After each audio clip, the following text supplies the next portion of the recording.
أعوذ بالله السميع العليم العظيم من الشيطان الرجيم بسم الله الرحمن الرحيم الحمد لله الذي هدانا لهذا وما كنا لنهتدي لولا أن هدانا الله لقد جاءت رسل ربنا بالحق الصلاة والسلام على صاحب الدين والإسلام والحل والحرام والركن والمقام والصلاة والصيام والسجود والقيام والشريعة والأحكام والحجة والبرهان والمحبة والعرفان والحق والبيان والكتاب والقرآن سيدنا ونبينا وشفيعنا ومولانا ومولى الثقلين جد الحسن والحسين أبي القاسم محمد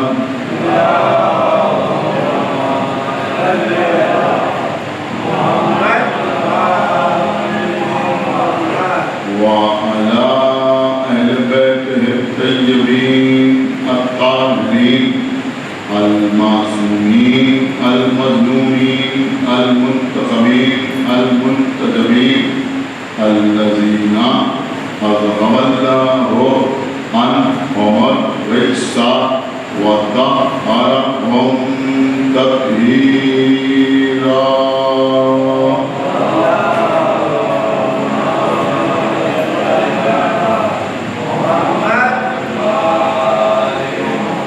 ولعنة الله على أعدائهم وقتلتهم وغاصبي حقوقهم ومنكري فضائلهم ومصائبهم أجمعين من الآن إلى يوم الدين.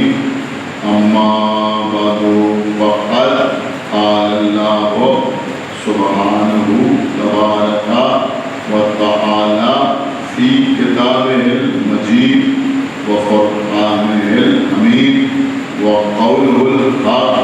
بسم الله الرحمن الرحيم.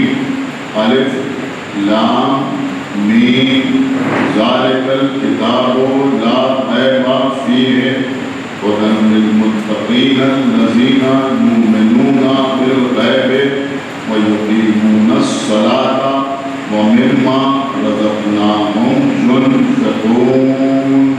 صلاة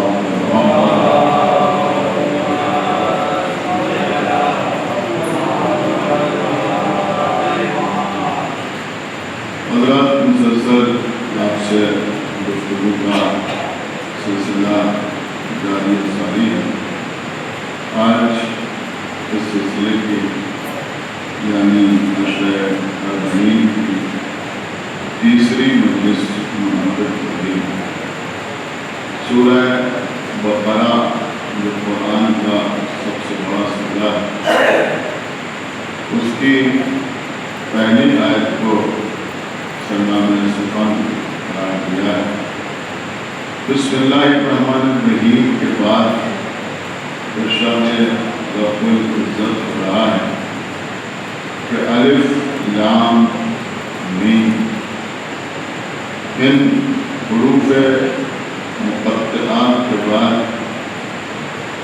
رب العزت ارشاد فرما رہا ہے کہ ذالک الکتاب لا ریب فیہ، یہ وہ کتاب ہے جس میں کوئی ریب نہیں، کوئی شک نہیں، کوئی شبہ نہیں، کوئی اشکال نہیں.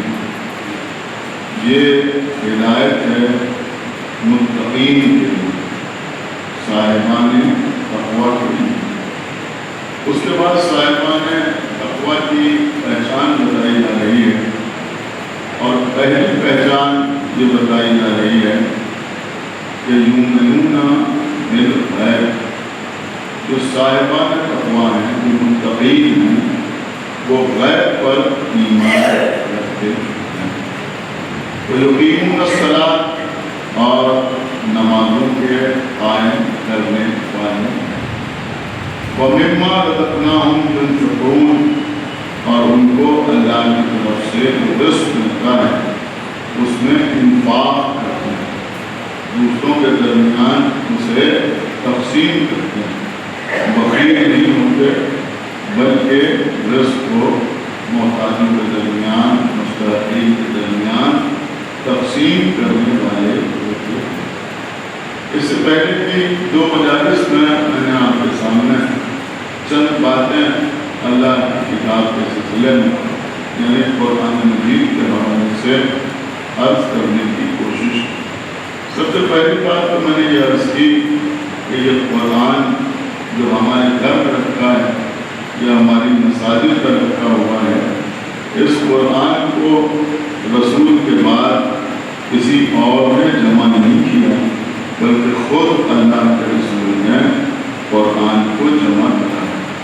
اور کل کی مجلس کو میں نے یہ بھی عرض کیا تھا کہ پیغمبر نے خالی قرآن کو جمع نہیں کرایا، بلکہ قرآن کی ہر آیت کی تعبیر بھی بیان فرمائی۔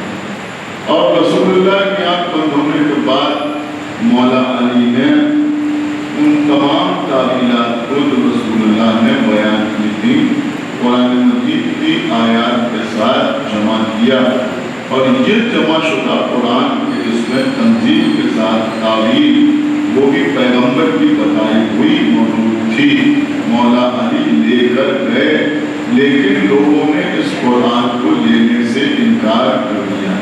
میں سمجھتا ہوں کہ شاید اس قرآن کو لینے سے انکار اس لیے کیا گیا کہ اگر پیغمبر کی بتائی ہوئی تعبیر سے علیحدگی اختیار کر لی جائے گی تو پھر ہمارے لیے من مانی تعبیر کرنے کا دروازہ کھل جائے گا۔ اب ہمیں اختیار ہوگا کہ ہم جیسے چاہیں ویسے قرآن مجید کی تعبیر بیان کریں۔ دیکھیے میں بالکل اول آپ کی خدمت میں عرض کر دوں کہ ہم میں اور دوسروں میں بعض معاملات میں بڑا فرق ہے۔ یہی مسئلہ تفسیر قرآن کے سلسلے میں ہے۔ اگر آپ بازار میں جائیں یا آپ مثلا گوگل میں سرچ کریں تو آپ کو تفسیر کے نام پر بے شمار کتابیں مل جائیں گی، ہر زبان میں مل جائیں گی۔ عربی میں تفسیر مل جائے گی، فارسی میں تفسیر مل جائے گی، انگریزی زبان میں تفسیر مل جائے گی، اردو میں ڈھیروں تفسیریں مل جائیں گی، آپ کی زبان گجراتی میں تفسیریں مل جائیں گی۔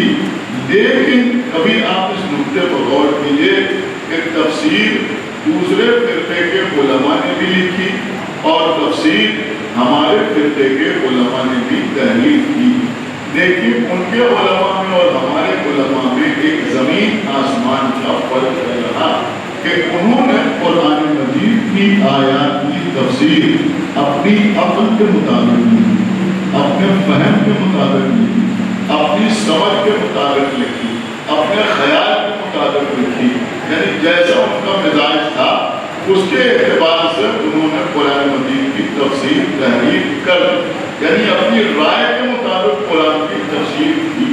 لیکن ہمارے یہاں ہمارے علماء نے تفسیر بالرائے کو حرام سمجھا۔ آپ سمجھتے ہیں تفسیر بالرائے کو حرام سمجھا۔ ہماری کوئی حیثیت نہیں، بڑے سے بڑا کوئی عالم ہو، کوئی مرجع تقلید ہو، مجدد ہو، مفسر ہو، اگر شیعہ ہے تو اس نے قرآن کی تفسیر کبھی اپنی رائے سے نہیں کہ میرا خیال یہ ہے اور میری رائے یہ ہے اور میری سمجھ میں یہ آتا ہے۔ آپ کسی بڑے سے بڑے شیعہ مفسر کی تفسیر پڑھیں تو آپ دیکھیں کہ وہ لکھتا ہے کہ کس آیت کے سلسلے میں امام جعفر صادق یہ فرماتے ہیں، اس آیت کے سلسلے میں امام محمد باقر یہ فرماتے ہیں، اس سورہ کے سلسلے میں امام علی النبی یہ فرماتے ہیں۔ صلوات محمد و آل محمد۔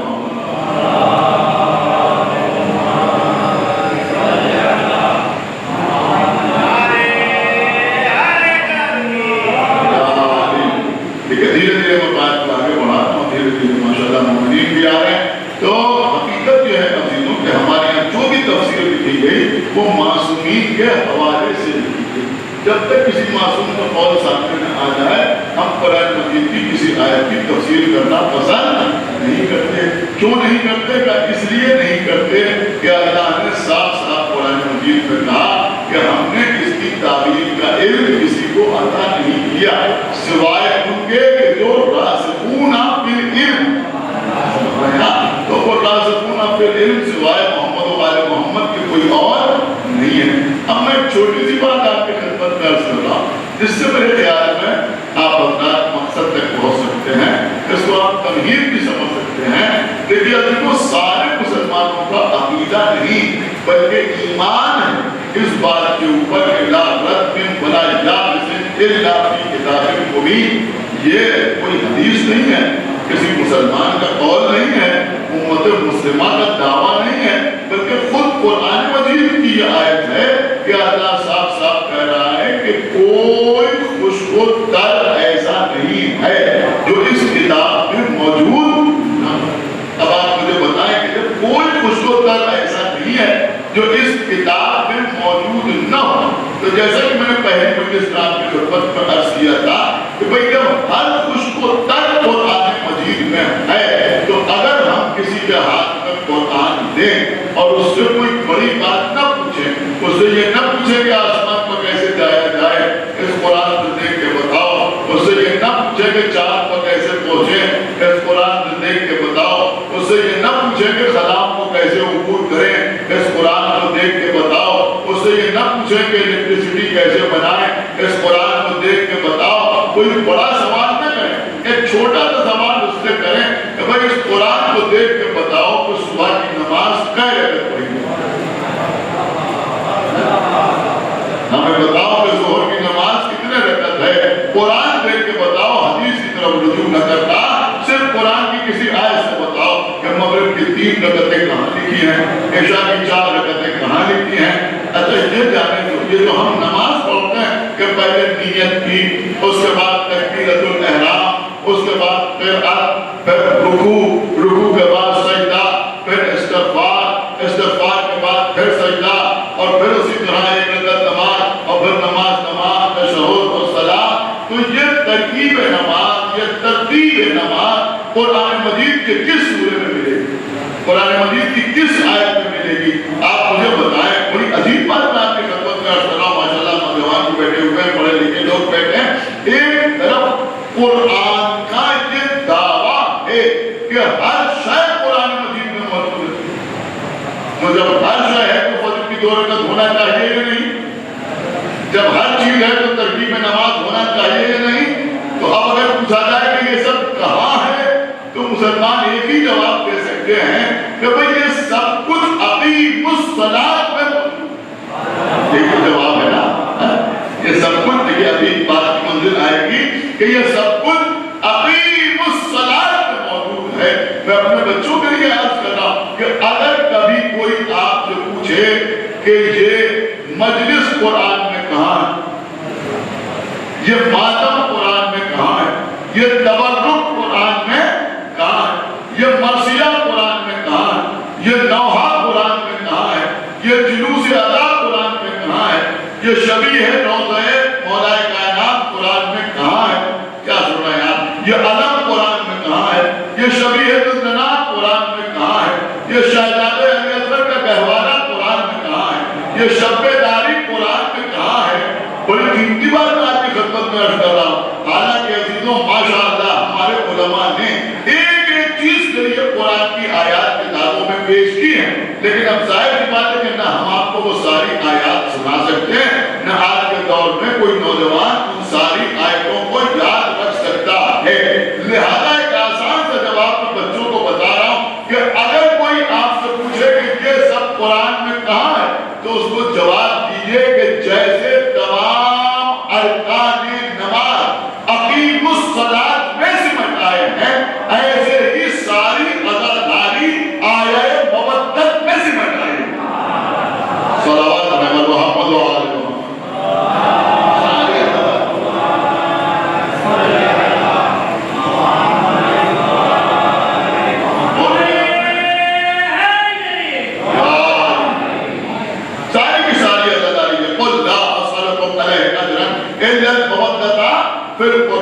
یہ اہل بیت کی محبت کو واجب قرار دیا گیا ہے یا نہیں؟ تو جیسے ساری نماز اقیموا الصلاۃ میں چھپی ہوئی ہے، ویسے ہی یہ ساری عزاداری آئے مودت میں چھپی ہوئی ہے۔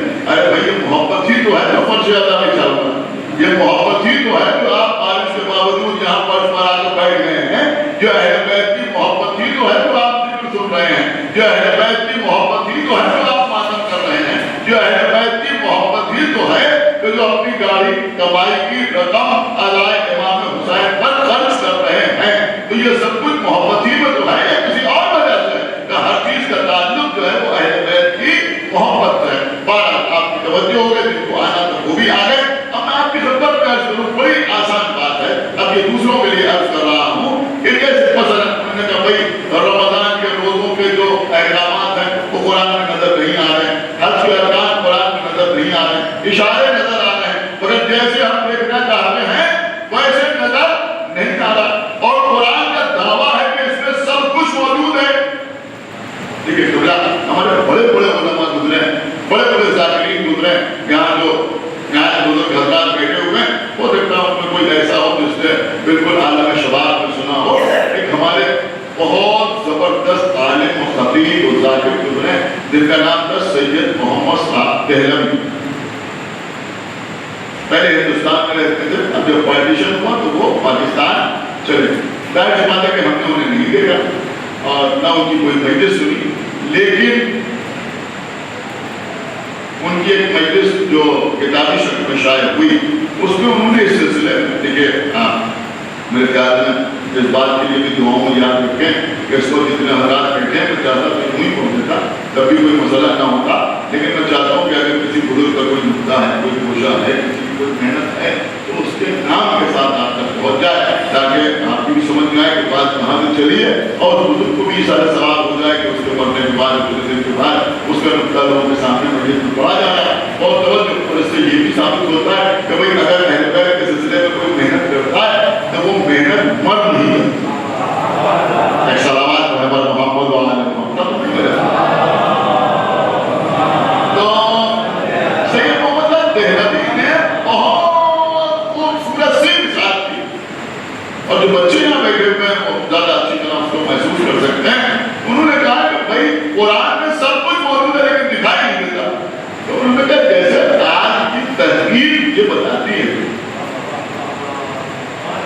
کہ چھوٹے سے بیج سیڈ تخم میں سارا کا سارا درخت موجود ہوتا ہے۔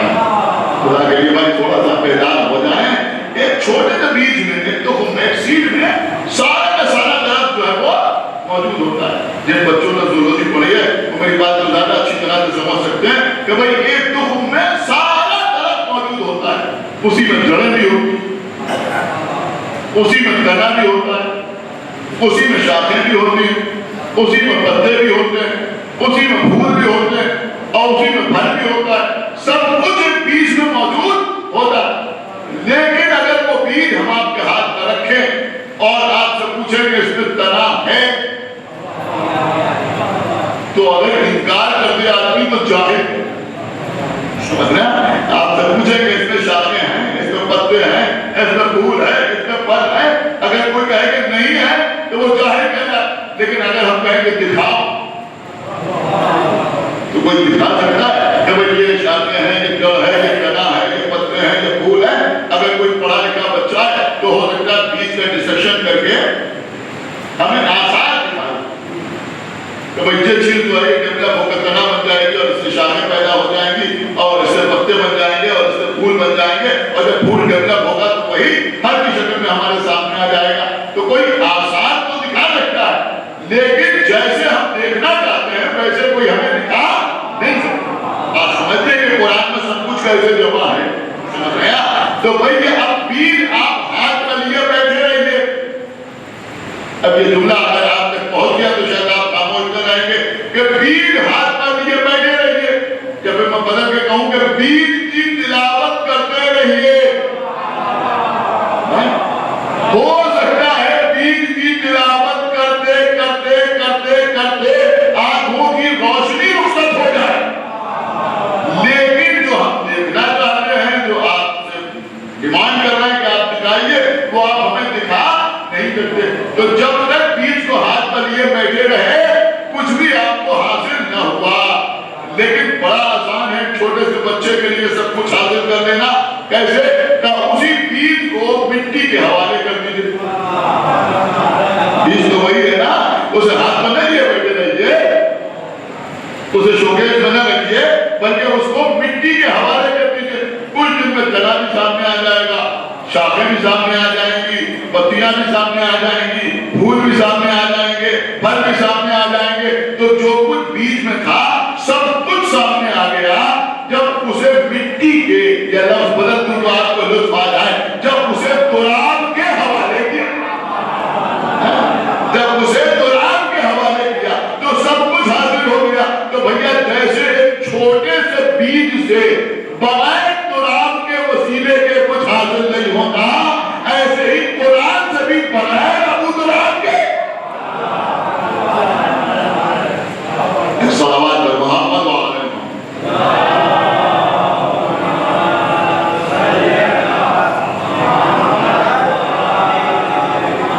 کچھ حاصل ہونے والا نہیں ہے اگر ابو تراب کا سہارا نہ لیا جائے. آپ معلوم ہے جناب عبداللہ ابن عباس ایک معتبر اور مستند نام ہے. عبداللہ ابن عباس بڑی شخصیت ہے جناب عبداللہ ابن عباس. تمام مفسرین ان کے اوپر تحیہ کرتے ہیں، ان کے حوالے سے بیان کرتے ہیں. ایک بہت بڑے تجربے میں تقریر کر رہے تھے اور تقریر کرتے ہوئے عبداللہ ابن عباس نے فرمایا کہ اگر میرے ناکے کی مہار کی رسی، یعنی میرے اونٹ میں جو مہار ہے اس کی رسی، انہوں نے فرمایا اگر گھنے جنگل میں گم ہو جائے تو میں کسی اور سے نہیں پوچھوں گا، بلکہ قرآن ان کے بغل میں دبا ہوا تھا. انہوں نے کہا اس قرآن سے پوچھوں گا کہ میرے ناکے کی مہار کہاں چلی گئی. دیکھیے یہ عبداللہ ابن عباس نے ایک استعارہ استعمال کیا ہے اور دنیا کو سمجھایا ہے کہ ہر پرابلم کا سلوشن جو ہے وہ قرآن مجید میں موجود ہے. انہوں نے کہا بھائی اگر ہو جائے تو میں اس قرآن سے پوچھوں گا کہ میرے ناکے کی مہار کی رسی کہاں گئی. تو کسی نے کھڑے ہو کے کہا عبداللہ ابن عباس سے کہ بھائی یہ قرآن تو ثابت ہے، یہ خاموش ہے، یہ آپ کو کیا بتائے گا کہ آپ کے ناکے کی مہار کی رسی کہاں گئی. تو عبداللہ ابن عباس نے قیامت کا جواب دیا. انہوں نے کہا خاموش رہو، میں نے علم قرآن کسی ایسے کہنے سے حاصل نہیں کیا ہے، میں نے قرآن کا علم علی سے حاصل کیا.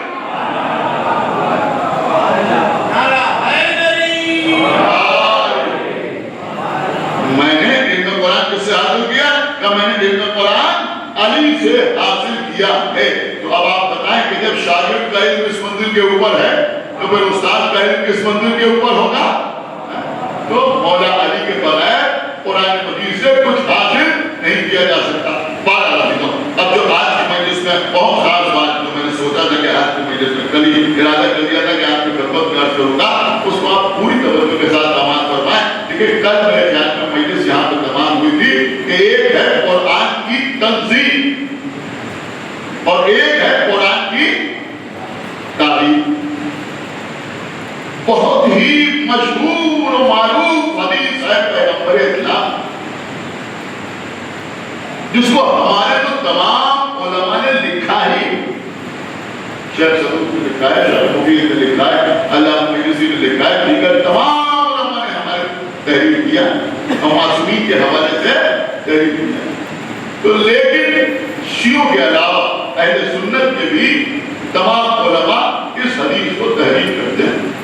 اب تو انتہائی ہے کہ صاحب تحفہ، میں نے پرسوں بھی ایک حوالہ دیا تھا کہ صاحب تحفہ کون کہلاتے ہیں؟ محدث دہلوی، جنہوں نے کتاب لکھی ہے تحفہ اثنا عشریہ. یہ کتاب اہل بیت کی محبت سے متاثر ہو کے نہیں لکھی. یعنی اہل سنت کی کچھ ایسی کتابیں بھی ہیں جن کے حوالے آپ مجلسوں میں سنتے ہیں. مثلا کوکب درری، کوکب درری جو ہے یہ بھی کوئی شیعہ کتاب نہیں. ملا صالح کشفی الحنفی، نامی سے ظاہر ہو رہا ہے کہ شیعہ نہیں، انہوں نے لکھی ہے کوکب درری، لیکن مولا علی کے فضائل پر مبنی کتاب ہے. یعنی مولا علی کی محبت سے متاثر ہو کر انہوں نے وہ کتاب لکھی.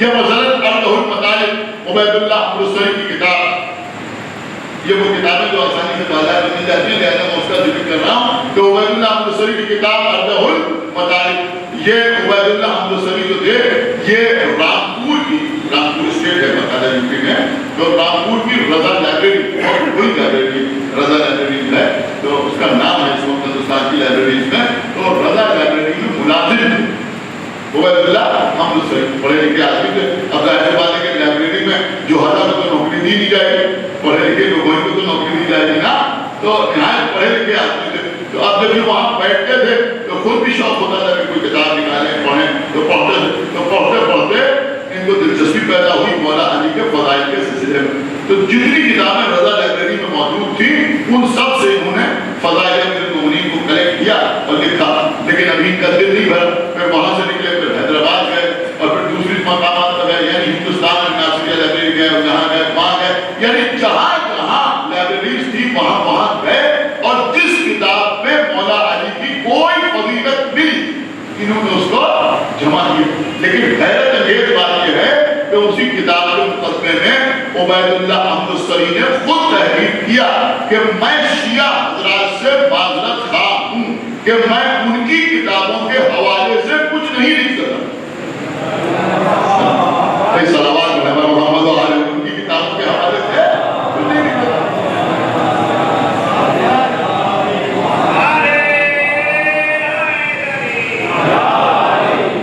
لیکن یہ ڈیٹیلز عام طور پر بیان نہیں ہوتا ہے، میں کوشش اس لیے کرتا ہوں اور میرا مقصد ایک خاص یہ ہے کہ لوگوں میں تھوڑا سا مطالعے کی دلچسپی پیدا ہو جائے، لہٰذا میں اکثر کتابوں کی تفصیلات جو ہے وہ بیان کر دیتا ہوں، اور آج کل آسانی بھی ہے اس لیے کہ نیٹ کی بہت ساری کتابیں موجود ہیں، کتاب پڑھنا بھی آسان، اور میں چاہتا ہوں کہ نہایت جو بزی لائف ہے آپ کی، جو مصروف زندگی ہے، اس میں تھوڑا سا وقت آدھا گھنٹہ 45 منٹ جتنا بھی آپ نکال سکتے ہو وہ مذہبی مطالعے کے لیے نکالیے ضرور، کچھ نہ کچھ پڑھیے ضرور، لیکن یہ بھی میں آپ کی خدمت میں عرض کر دوں کہ پڑھیے اور ضرور پڑھیے، لیکن یہ بھی سمجھ لیجیے کہ جتنی کتابیں موجود ہیں ان میں 100% جو لکھا ہوا ہے وہ سب کچھ صحیح نہیں ہے۔ لہٰذا میں ایک جملہ اکثر کہا کرتا ہوں، یہاں بیٹھے ہوئے بزرگ شاید مجھے دعاؤں میں یاد رکھے اس جملے کے اوپر کہ کسی بھی رائٹر کی لکھی ہوئی کتاب پڑھیے لیکن آئے تطہیر کا چشمہ لگا کر۔ صلوات محمد علیہ وسلم۔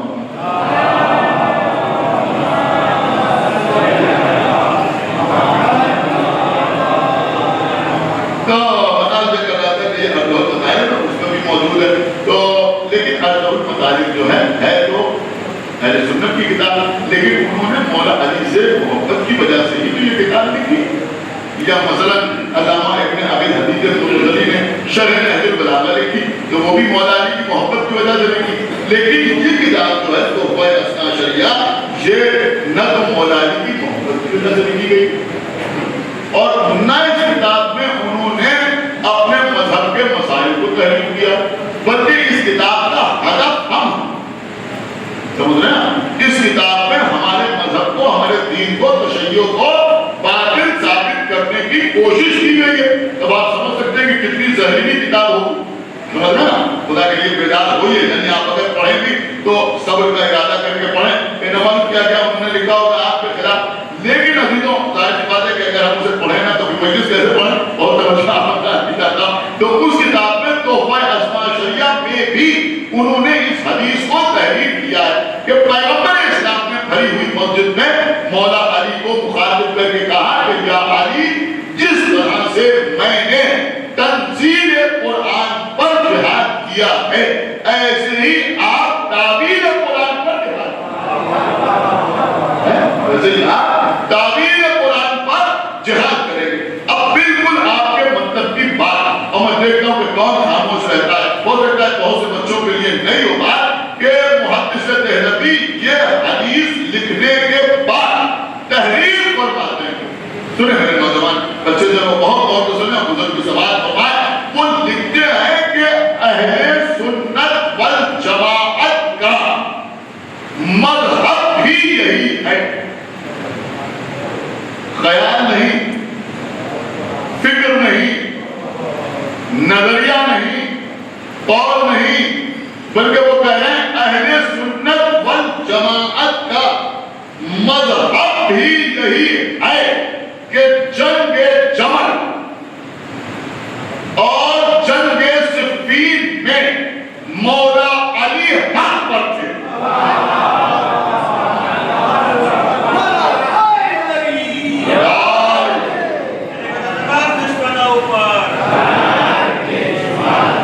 اور یہ آپ نے کہا کہ جنگ جمل اور جنگ صفین میں مولا علی حق پر تھے. دیکھو شیعہ نہیں لکھ رہا بلکہ اور اسے دیکھنا بھی لکھ رہا ہے. توبہ اسناجریہ میں لکھ رہا ہے. وہ لکھ رہا ہے اہل سنت والجماعت کا مذہب بھی یہی ہے کہ جنگ جمل اور جنگ صفین میں مولا علی حق پر تھے. اب ظاہر کی بات ہے کہ ہم نے اور ان میں فرق جو ہے وہ آپ ملاحظہ فرما لیجیے. اب اگر یہاں کسی بچے سے بھی پوچھا جائے کہ بھئی علی حق پر تھے تو علی کے مقابلے پہ آنے والے کیا کہیں گے آپ بتائیے. وہ یہ بھائی ہے نا ان کا بھئی باطل پر ہے کہ آواز آ رہی کہ اگر علی حق پر تھے تو علی کے مقابلے پہ آنے والے باطل پر ہے. یہ سیدھی سیدھی بات ہے یہ نہیں ہے. لیکن دیکھیں جب کسی کو کسی سے محبت ہوتی ہے تو وہ تعویلات سے کام کرتا ہے. سنائیے آپ نے میں نے کیا عرض کیا. کسی کا بیٹا شراب پینے لگا, کیا سنایا, بیٹا شراب پینے لگا.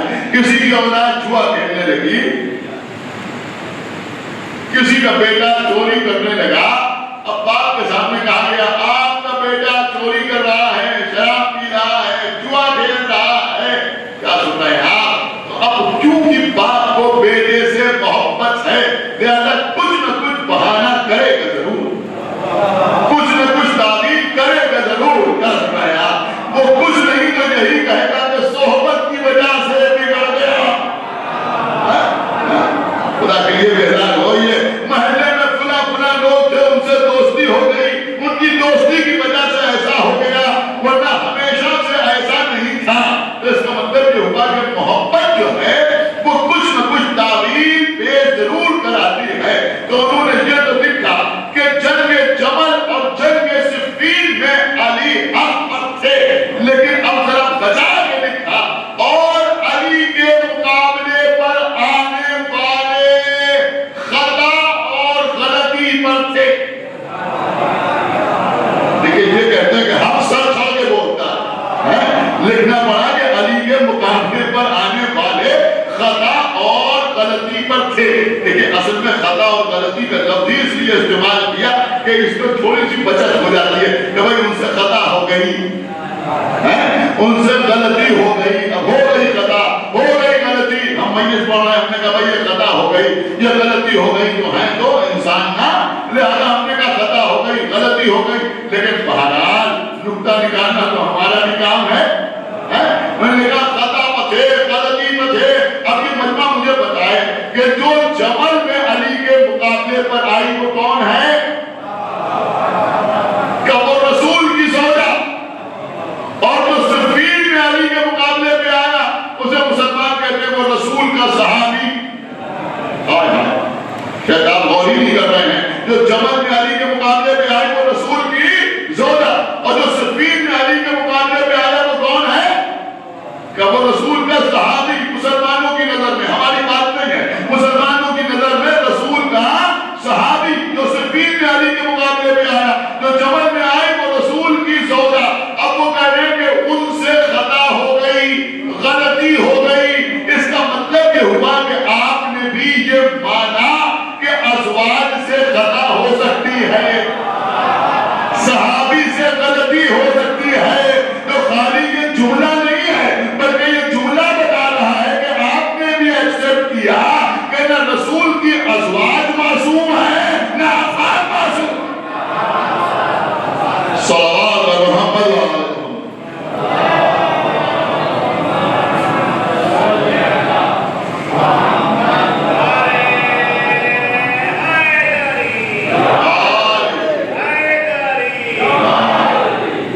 نہ تو اصحاب معصوم اور نہ رسول کی کوئی زوجہ معصومہ ہے. اب یہ لکھنے کے بعد انہوں نے ایک عجیب و غریب جملہ لکھ دیا, عجیب و غریب جملہ لکھ دیا. دیکھیں یہ مجمع جو ہمارے سامنے بیٹھا ہوا ہے, اگر ان میں کوئی شخص قرآن مجید کی کوئی آیت پڑھے عربی میں, جیسے کہ اس نے پڑھا ہے, تلاوت کی ہے, اسے قرآن پڑھایا گیا ہے, اور اس سے ہم پوچھیں کہ بھئی اس کا مطلب کیا ہے, اور نہ بتا پائے تو کوئی پریشانی کی بات نہیں یا ہے؟ کوئی پریشانی کی بات نہیں. ٹھیک ہے بھائی، آپ کی زبان جو ہے وہ عربی نہیں یا ہماری زبان عربی نہیں ہے، تو اگر ہم نے ترجمہ پڑھ لیا تو ٹھیک ہے ہم بتا سکتے ہیں. لیکن اگر کوئی ہمارے سامنے عربی کی کوئی عبادت پڑھ رہا ہے وہ ہم نہ بتا پائیں تو اس میں کوئی پریشانی کی بات نہیں. کوئی ہماری زبان جو ہے وہ عربی نہیں ہے، ہماری زبان اردو ہے، ہماری زبان مثلا گجراتی ہے یا کوئی علاقائی زبان ہماری زبان ہے. تو پھر اگر ہم عربی کا ترجمہ نہ کر سکے تو کوئی حیرت کی بات نہیں. نہ کوئی یہ کہے گا کہ صاحب یہ دیکھیں کہ یہ عمر ہو گئی اور ان سے قرآن مجید کی آیت کے بارے میں پوچھا یہ بتا نہ پائے. نہ کوئی الزام لگا سکتا ہے. ہم صاف صاف کہہ سکتے ہیں کہ بھائی ہم عربی دان نہیں ہیں، ہماری زبان عربی نہیں ہے، ہم نہ بتا سکے. لیکن عرب کے رہنے والے کیا فرمایا، رسول کی صحبت میں بیٹھنے والے یا پھر رسول کے گھر میں رہنے والی،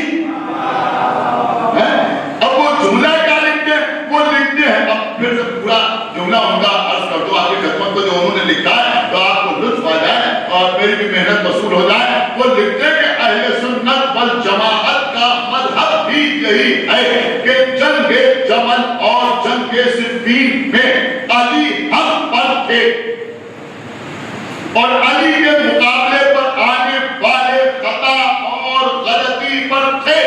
اس کے بعد انہوں نے لکھا، اب جیسے چیز ہے بس یہ جملہ سنیے گا، کیا بے کسی ہے، کیا بے بسی ہے محدث دہلوی کی.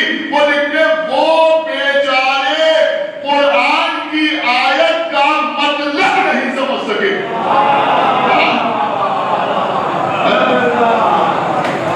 کیا بیچارے ہیں، صلوات محمد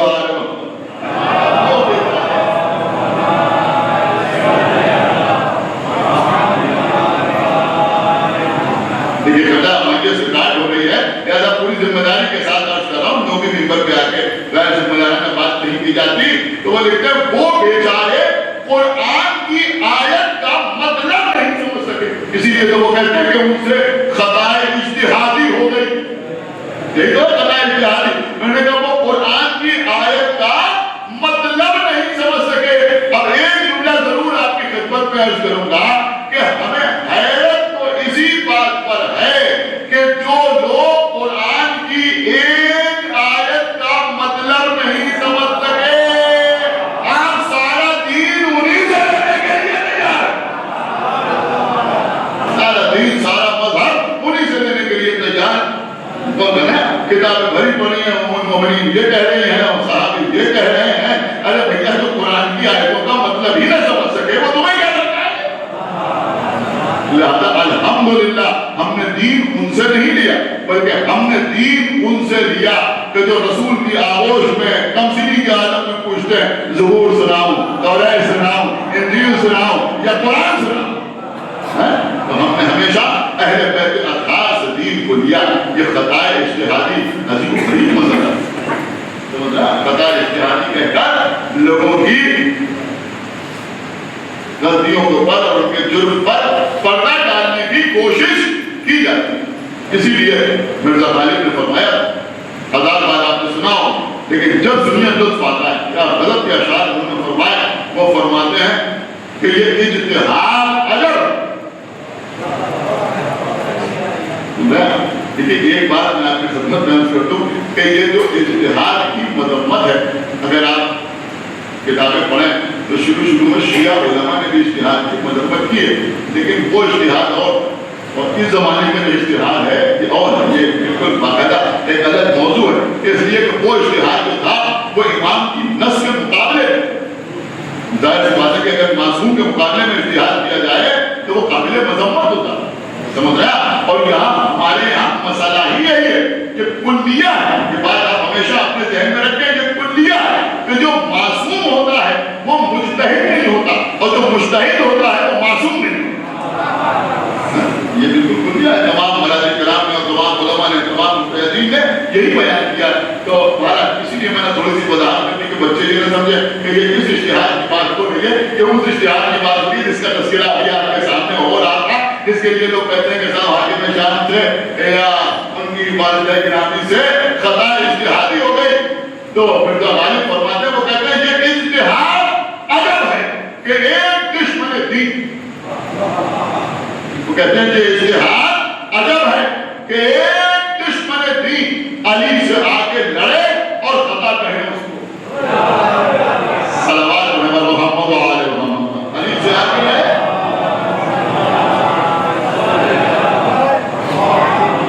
یہ اجتہاد عجب ہے کہ ایک دشمن دین علی سے آ کے لڑے اور خطا کہیں اس کو.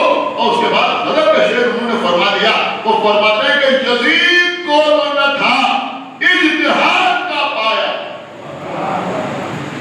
یزید کو تو نہ تھا اجتہاد کا پایا، برا نہ مانیے اگر ہم برا کہیں اس کو، برا نہ مانیے اگر ہم برا کہیں اس کو. آپ نے کچھ غور کیا کہ کہاں کہاں سے کیسے کیسے لوگ نکل کے آ رہے ہیں یزید کی حمایت کے لیے. بڑا زور ہے کہ صاحب یزید کو برا نہ کریے، یزید کو لعنت نہ کیجیے. کیوں لعنت نہ کیجیے؟ پھر انشاءاللہ کسی دن مومنین ہوں گے تو کوئی باتیں اس سلسلے میں بھی آپ کی خدمت میں عرض کروں گا. میں کہا صاحب یزید کو برا نہ کہیے، اس پر لعنت نہ کیجیے. ہم نے کہا کیوں لعنت نہ کرے؟ میں کہا صاحب ہو سکتا ہے کہ روز قیامت اللہ یزید کو بخش دے، تو اگر اللہ نے یزید کو بخش دیا تو پھر آپ کا کیا ہوگا جو آپ زندگی بھر اس پر لعنت کرتے رہے. میں نے کسی مجلس میں یہ کہا تھا کہ بھئی اگر ہمیں تو یقین ہے کہ یزید بخشا نہیں جا سکتا، لیکن یہ جو کچھ لوگ آج کل بہکا رہے ہیں کہ اللہ قادر مطلق ہے، اگر وہ قادر مطلق ہے تو وہ کچھ بھی کر سکتا ہے. بے شک اس سے انکار ہے، اب جب کچھ بھی کر سکتا ہے، یہ میں نے سنا ہے لہذا میں آپ کی خدمت میں عرض کر رہا ہوں، کچھ بھی کر سکتا ہے. میں کہا اگر اللہ چاہے تو یزید کو جنت میں بھیج دے.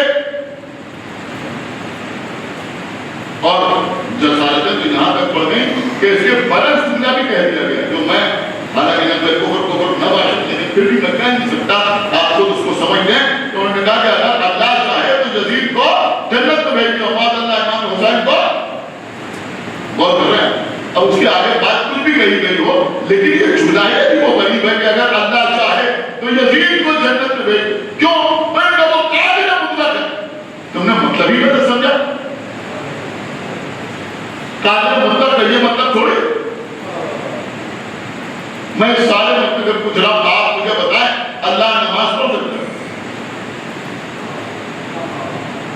لیکن سوچ سمجھ کے بولیے ایک صلوات محمد والا آپ بتائیے اللہ نماز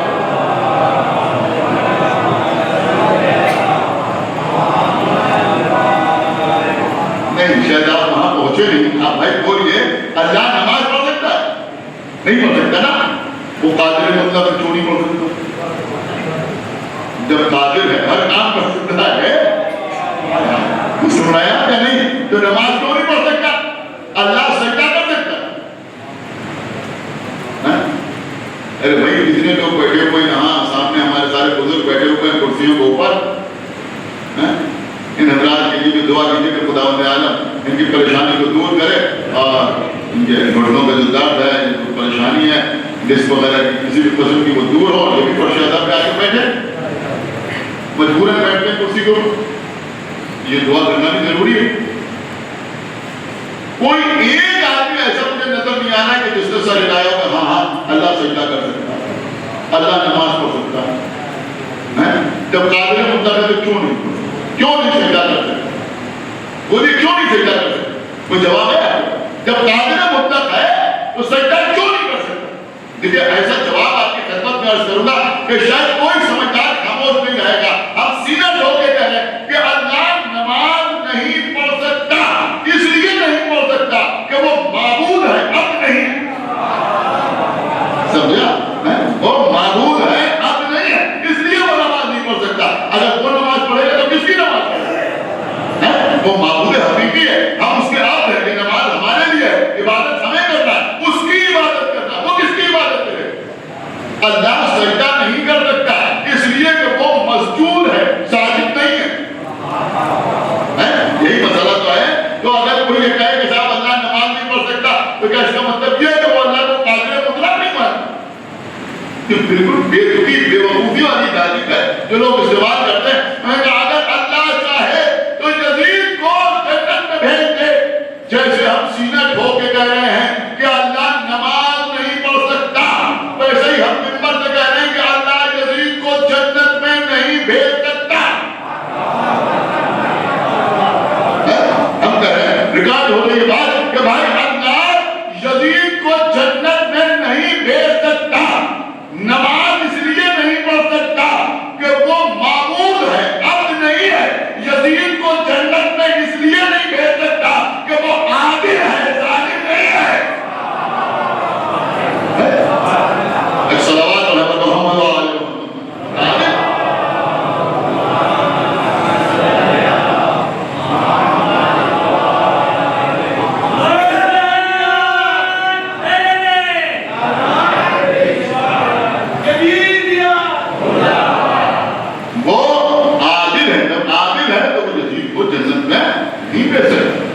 ساتھ ہم یہ ضرور عرض کریں گے کہ ہم تو یقین کی منزل میں کہ یزید جنت میں نہیں جا سکتا، لیکن اگر ہمیں ذرا سا شک بھی ہو جائے، شبہ بھی ہو جائے کہ یزید بخشا جا سکتا ہے، تو جتنی لعنت آج یزید پر کرتے ہیں اس کی 1000 گنا لعنت یزید پر کریں گے۔ آپ کہہ دیجیے آپ نے کیا کہہ دیا؟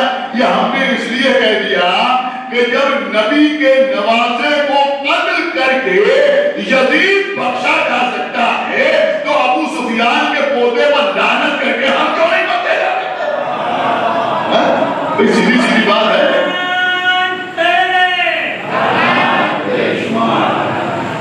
بہت کیا آپ نے تو بس بات تمام ہو گئی۔ تو یہی عداوت اور یہی دشمنیاں جنگ جمال اور جنگ صفین میں سامنے آئیں اور جنگ نہروان میں سامنے آئیں، یہی دشمنیاں کربلا کے میدان میں ایک جگہ پر جمع ہوں اور نبی کے نواسے کو کربلا میں رلا اللہ کے مارا۔ غنیمت جانیے اس پر شہداء کو، اس ماتم و مجلس کو، اس کی ابتدا معصومین نے کی اور قبلہ فرش ادا پر اپنے اخلاص کو، اپنے خلوص کو برقرار رکھیے۔ کل میں نے عرض کیا تھا ان کی مجلس، ان کی مجلس، اس ادارے کی مجلس، اس ادارے کی مجلس، اس جماعت کی مجلس، اس جماعت کی مجلس نہیں ہے، حسین کی مجلس۔ ایک واقعہ جو بزرگ علماء اور ذاکرین پڑھتے چلے آ رہے ہیں وہی میں آپ کو سنانا چاہتا ہوں، بس اسی کے اوپر مجلس تمام۔ کربلا کے بعد ہمارے چوتھے امام زندگی بھر ہوتے آنسو بہاتے گریہ کرتے۔ ایک دن ایک امام کا چاہنے والا ہے، محبت کرنے والا ہے، آنے کے بعد اس سرکار میں مولا میری بیٹی کی شادی ہے،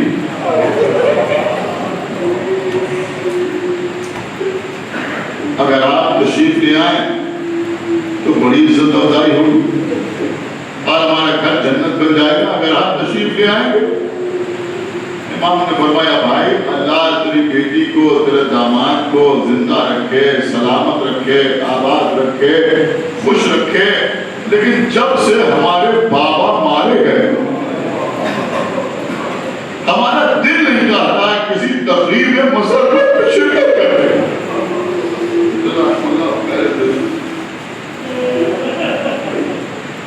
محبت کرنے والا تھا واپس کو، لیکن مایوسی چہرے سے جھڑ گئی۔ جب لوٹ رہا تھا تو ایک اور شیعہ سے ملاقات ہو گئی۔ کہاں سے آئے؟ امام کے پاس سے کہ امام کے پاس سے آ رہے ہو، چہرے پر ایسی مایوسی۔ اس نے کہا بات ہی ایسی کہ کیا ہوا؟ میں تو امام کے پاس گیا تھا کہ میری بیٹی کی شادی ہے، اگر آپ تشریف لے آئیں تو بڑی عزت افزائی ہوگی، لیکن انہوں نے آنے سے انکار کر دیا۔ اس نے کہا تم نے بھی تو غلط کیا، جس کا بھرا ہوا گھر کربلا میں لٹ گیا تم اس کے دروازے پر نوید مسرت دے کے چلے گئے۔ بتا امام کسی خوشی کی تقریب میں کیسے شرکت کرے گے؟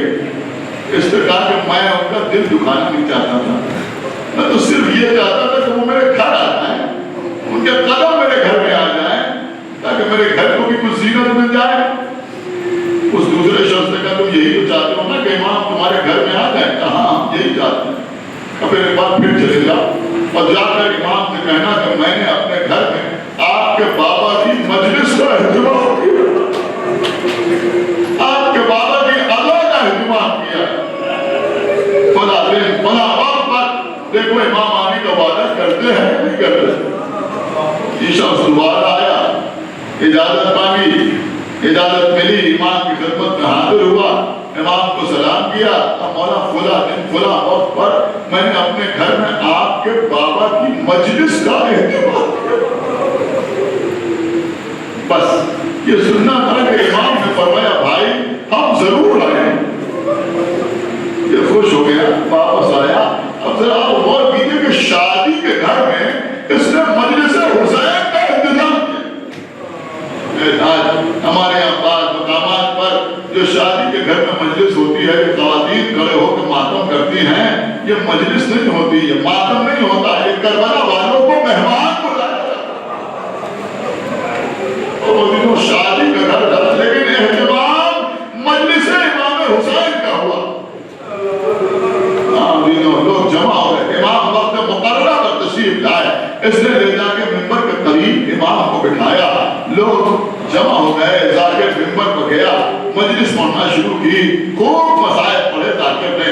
جب آج ہم سوچتے ہیں کہ مسائل میں کوئی کمی نہ ہو، تو وہاں جہاں خود باعث غم موجود ہو، وہاں ذاکر نے بھی دل لگا کے مسائل پڑھے. کبھی اور محمد کی شہادت پڑھی، کبھی قاسم کی لاش کا پامال ہونا بیان کیا، کبھی علی اکبر کے سینے میں برچی کی علی کا لگنا اس کا ذکر کیا، کبھی بتایا کہ عباس سے بازو قلم ہو گئے، کبھی سنایا کہ 6 مہینے کے بچے کے گلے پر تیر مارا گیا، حسین کی شہادت بھی پڑھی. آمین و ذاکر مجلس پڑھتا جاتا تھا، لوگ روتے جاتے. تو آج جب امام ظاہر بظاہر ہمارے سامنے نہیں ہے، تب آپ اتنا رو رہے ہیں. جہاں خود امام موجود ہوگا وہاں کیا عالم ہوگا. لوگ سر و سینہ پیٹ پیٹ کر رو رہے تھے، زانو بہار مار مار کر رو رہے تھے، شور گریہ بلند ہو رہا تھا. اس کے گھر میں گریہ کے علاوہ کچھ سنائی نہیں دے رہا تھا. یہاں تک کہ مجلس تمام ہو گئی. مجلس ختم ہونے کے بعد بھی کافی دیر تک لوگ ویسے ہی بیٹھے ہوئے روتے رہے. ذاکر ممبر سے نیچے ہوتا رہا، گریہ ہوتا رہا. جب کچھ دیر کے بعد گریہ میں کمی ہوئی، لوگ خاموش ہوئے، تو صاحب خانہ نے سوچا کہ سب سے پہلے امام کا شکریہ ادا کیا جائے. ممبر کے قریب آ کے دیکھا کہ ہاں امام کو بٹھایا تھا، امام وہاں نظر نہیں آئے. گھبرا دیا کہ میرے مولا کہاں چلے گئے. اس نے علماء کے درمیان دیکھا، امام نظر نہیں آئے. شعراء کے درمیان ڈھونڈا، امام نظر نہیں آئے. ادیبوں کے درمیان تلاش کیا، امام کو نہ پایا. بزرگوں کے درمیان پہنچا، جوانوں کے درمیان گیا، بچوں کے بیچ میں جا کے دیکھا، لیکن امام کو کہیں نہ پایا. ادیبوں پریشان ہو گیا کہ میرے امام کہاں چلے گئے. ادیبوں مایوسی کے عالم میں آنسو بہاتا ہوا، گریہ کرتا ہوا گھر کے دروازے میں آ گیا. آگے کیا دیکھا؟ جہاں حسین کے اداکاروں نے اپنی نالینیں اتاری. اللہ اکبر. وہ جملہ تو ہم کہیں نہیں سکتے کہ امام کیا خدمت انجام دے رہے ہیں. سمجھنا آپ کا کام ہے. امام وہاں پہ بیٹھے ہوئے ہیں. بس عزیزوں، اب جو اس نے امام کو یہ کام کرتے ہوئے دیکھا، آگے بڑھ کے امام کے قدموں کو پکڑ لیا. کہ مولا شاید مجھ سے کوئی گستاخی ہو گئی، یہ میرا کام تھا، مجھے یہاں بیٹھنا چاہیے تھا، یہ آپ کا کام نہیں تھا.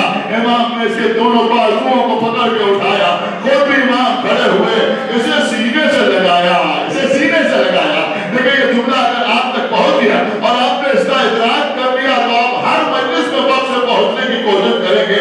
اس لیے کہ مجلس کو بلانے والا کون ہوتا ہے؟ ذرا سمجھیے. امام نے اٹھا کے سینے سے لگایا اور اس کے بعد کہا نہیں بھائی نہیں، گھر کسی کا بھی ہو، مکان کسی کا بھی ہو، بلانے والا بظاہر کوئی بھی ہو، لیکن جب کوئی میرے بابا کی مجلس میں آتا ہے تو وہ مہمان ہمارا ہوتا ہے.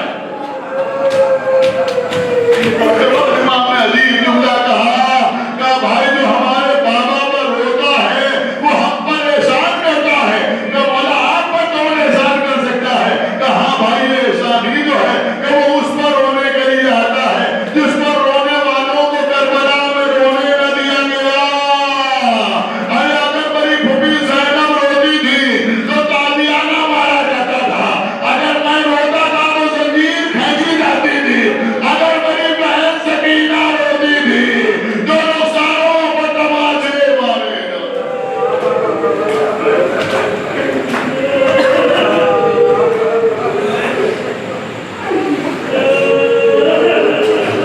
پروردگار جل واسطہ محمد والے محمد کا ہماری اس عبادت کو قبول کرو. پروردگار جل واسطہ محمد والے محمد کا تمام حاضرین